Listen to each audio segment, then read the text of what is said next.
Hey everybody, how's it going? It's your boy, your buddy, your best friend, and your brother Byron, back again. Of course, you know how I do. I get straight into it. Excuse me. But yeah, my wife and I was driving somewhere this morning, and we passed by a facility, a COVID testing facility, and I don't know, it was like a line full of cars there. I'm like, what the heck? Because all that time that COVID facility been there, I've never seen this many cars. So I'm wondering why today? Why the Monday after Thanksgiving and Thanksgiving weekend? Why? I mean, I don't get it. It's kind of weird in the sense that if you really believe this COVID thing is real, and you go out and shop or have people over for Thanksgiving, my question would be, why did you do it to begin with?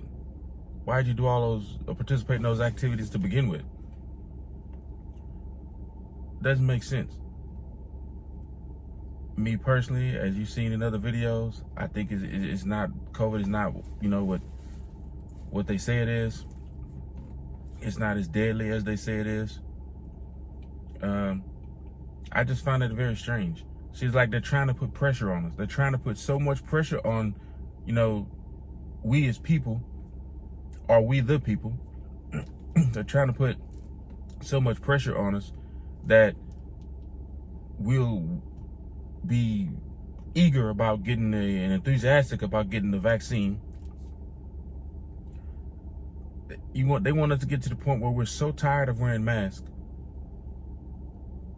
that we'll do anything for the vaccine. And of course, mainstream media, they're gonna inflate all the numbers. It's just very strange, man. Very strange. Then I was just listening on the radio, and I heard that the Baltimore Ravens Pittsburgh Steelers game's been postponed again. It was actually supposed to take place on Thanksgiving night. They postponed it until tomorrow, originally Tuesday. Now they're gonna move it back another day, Wednesday, because more players are testing positive or whatever. Let me say this.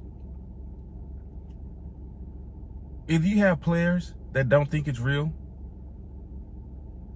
which I'm pretty sure there are some, they just don't want to come out and say it right now. I'm pretty sure there's a percentage of the NFL players that think that this is something's not right about this.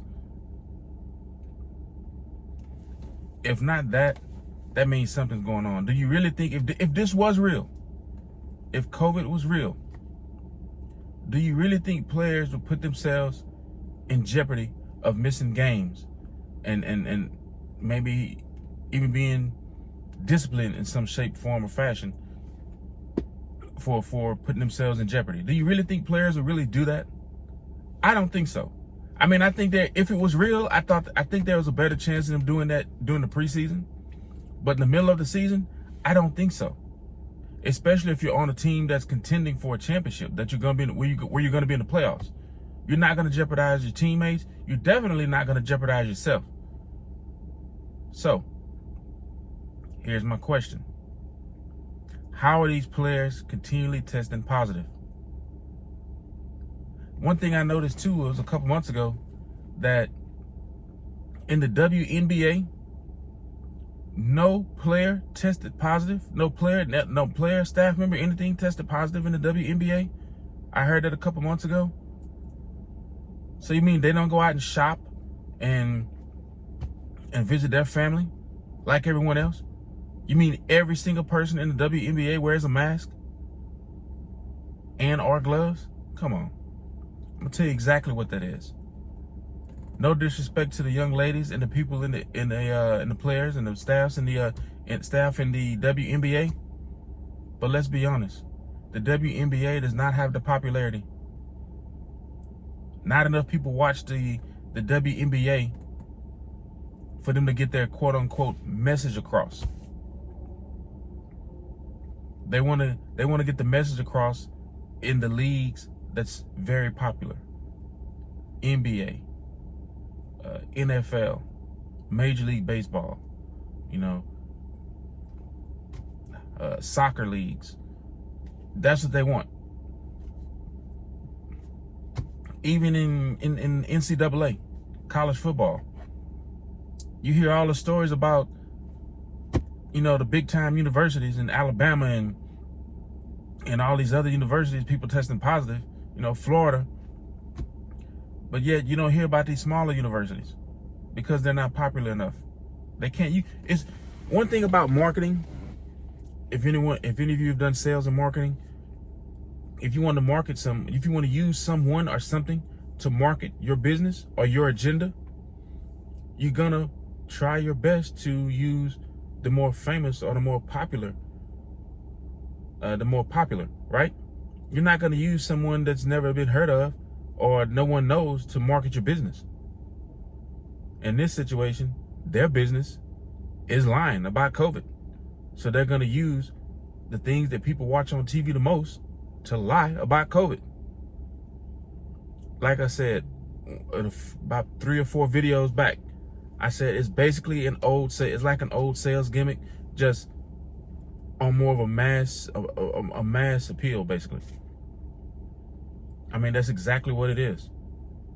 They're selling you something, and they're tapping into everything we love and everything we like to get the message across. And they're selling you, I hate to use the language, but a little bit of BS, a lot of BS, because it's not what they say it is. And when you guys and gals stop depending on mainstream media for your information and actually do your own research, you'll see that none of this stuff is adding up. It hasn't added up from the very beginning, and it's not adding up now. And for you people who spent Thanksgiving inside, scared to go outside, didn't invite your family over, that's y'all. I just don't see it. You're gonna let someone dictate when you see your family. You're gonna let someone dictate who you can have at your home, where you pay mortgage, and where you pay taxes, or if you live in an apartment where you pay rent every month. You're gonna let someone dictate that? Come on, man. Come on, buddy. So you own a home, or you paying rent in an apartment, and you don't have the freedom to use it like you want to? Then why pay it all? Call your mortgage company. Go to the apartment leasing office and say, you know what? Since we can't have the freedom to use this domicile, I guess you can kind of say, like we want, we're not paying rent. We're not paying mortgage this month. But you know you can't do that. You're still gonna have to pay your mortgage. You're still gonna have to pay your rent every month. And those who haven't been paying at some point, you're gonna have to pay up, and it's gonna hit you all at once. If you hadn't paid it in 4 or 5 months, there's a good chance they may want that 4 or 5 months, and they may not give you another 4 or 5 months to pay up that 4 or 5 months that you skipped. Then what are you gonna do? Just my opinion on that. Once again, please subscribe to the channel. More videos, more rants. Maybe that's my rant for the day. But I do rant a little bit when I see things just don't add up. Doesn't make sense. Things have to make sense to me. I've never been one of those guys that just go, oh, okay, let's do that. That sounds good. And it doesn't make sense. No, it has to make sense. Sometimes you can lie too much. And I think that there are more and more people that are waking up on this. That brings me to another point. These people I saw in the COVID testing line, I'm sure they were mask wearers. So you say, Byron, why do you say that? I've met quite a few people who don't wear masks. They don't believe in going getting tested. Matter of fact, they've already said they won't go get tested because they don't believe it's everything mainstream media says it is. So, which lets me know the people that are going to get tested are people who are already wearing masks. And let's just say if this was real and you're wearing masks and you're still testing positive, that would let me know that masks do not work. If it was real. Anyways, that's all I got for you today. Like I said, please subscribe, leave your comments below. Give this video a thumbs up or thumbs down, whatever. Once again, it's your boy, your buddy, your best friend, and your brother, Byron. Talk to you later.